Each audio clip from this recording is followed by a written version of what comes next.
6 तक किया जा सकता है। ऐसा होने पर कर्मचारियों की न्यूनतम बेसिक सैलरी में बढ़ोतरी देखने को मिलेगी।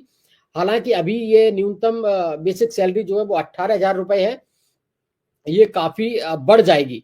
पेंशन भोगियों को भी इसी तरह का फायदा मिलेगा। उनकी मिनिमम पेंशन अभी 9,000 रुपए से 9,000 रुपए है, जो बढ़कर 20,000 से अधिक हो सकती है। यानी कि पेंशन की मिनिमम जो पेंशन है वो अभी 9,000 है। इसकी जो स्केल जो दिया जाएगा वो अभी 9,000 है। ये अब जब 8वां वेतन आयोग लागू हो जाएगा तो 20,000 से ज्यादा हो जाएगा। ऐसे में जो न्यूनतम बेसिक सैलरी कर्मचारियों की है वो 18,000 है। ये भी जो आंकड़े आ रहे हैं वो काफी चौंकाने वाले हैं। काफी लगभग मुझे लगता है 51,480 रुपए तक हो सकती है, ऐसा आंकड़ा दिया जा रहा है।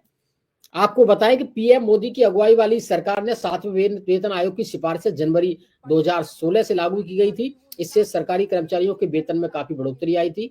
अब 7वें वेतन आयोग के तहत 2.57 का फिटमेंट सेक्टर लागू किया गया था और पेंशन भोगियों के मूल वेतन में 2.57 से गुना किया गया था। यह मूल वेतन में 2.57% की इजाफे के बराबर था। इसके हिसाब से पिछले वेतन आयोग में फिटमेंट फैक्टर 1.86 था। निश्चित तौर पर केंद्रीय कर्मचारियों के लिए ये बड़ी खबर है। केंद्रीय कर्मचारियों की सैलरी में बम्पर इजाफा अब देखने को मिलेगा। फिलहाल मिनिमम बेसिक सैलरी 18,000 रुपए है। इसके साथ ही इसी हिसाब से पेंशनर को भी लाभ मिलेगा, जिनकी मिनिमम पेंशन फिलहाल 9,000 रुपए के आसपास है।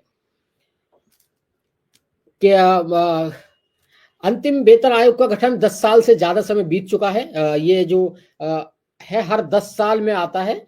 आमतौर पर हर 10 साल में अगले वेतन आयोग का गठन होता है।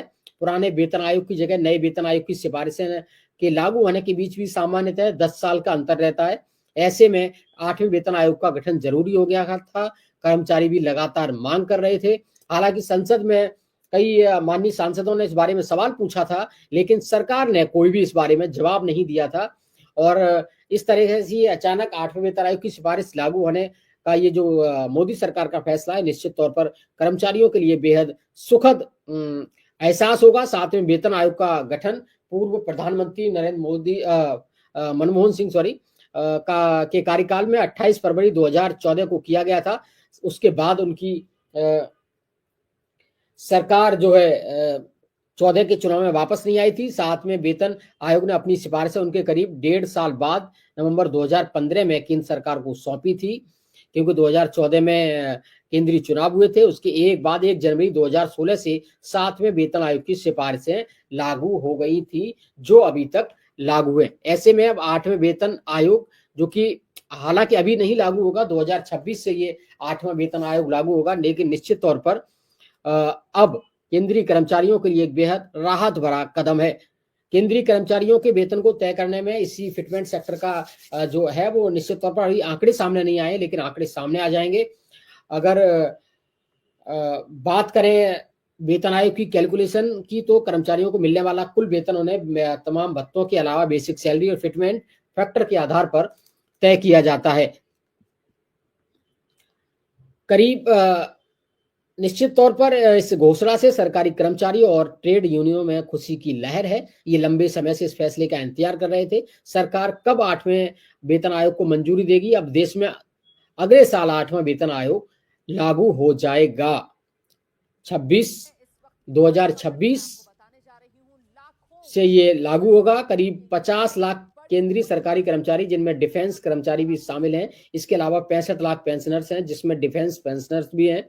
इन सभी का 8वें वेतन आयोग से फायदा मिलेगा। दिल्ली के लगभग 4 लाख कर्मचारी, जिनमें डिफेंस और दिल्ली सरकार के कर्मचारी भी शामिल हैं, इन्हें भी इस चीज में फायदा मिलेगा। आमतौर पर दिल्ली सरकार के कर्मचारियों को सैलरी केंद्रीय वेतन आयोग के साथ बढ़ता है। 7वें वेतन आयोग में फाइनेंशियल ईयर 2016-17 में 1 लाख करोड़ रुपए का अतिरिक्त खर्च हुआ था। ये बेहद बड़ी खबर है। 8वां वेतन आयोग आने से सभी केंद्रीय कर्मचारियों की सैलरी और पेंशनर्स की पेंशन भी बढ़ जाएगी। निश्चित तौर पर देश के लगभग 1 करोड़ केंद्रीय कर्मचारियों और पेंशनर्स के लिए ये बड़ी खबर है। केंद्रीय मंत्री अश्विनी वैष्णव ने इस पूरे मामले में जानकारी दी है। उन्होंने बताया कि प्रधानमंत्री मोदी ने 8वें वेतन आयोग को मंजूरी दे दी है। 8वें वेतन आयोग में कर्मचारियों की लॉटरी लगने वाली है, क्योंकि पे स्केल काफी अच्छा रहेगा। अगर सब कुछ ठीक ठाक रहा तो कर्मचारियों की सैलरी में एक बड़ा उछाल आने की उम्मीद है। कर्मचारियों की का फिटमेंट फैक्टर बढ़कर लगभग 3.68 गुना पहुंच जाएगा। साथ ही फार्मूला जो भी हो, कर्मचारियों की बेसिक सैलरी में 44.44% की वृद्धि हो सकती है। एक बड़ा आंकड़ा ये जो सामने आया है।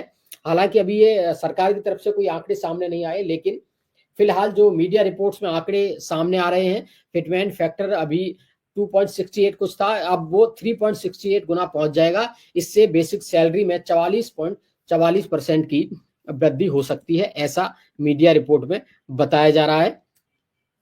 अब 2026 में ये 8वें वेतन आयोग प्रभावी होने की उम्मीद है। तो ऐसे में सरकार का ये निश्चित तौर पर केंद्रीय कर्मचारियों को बड़ा तोहफा है।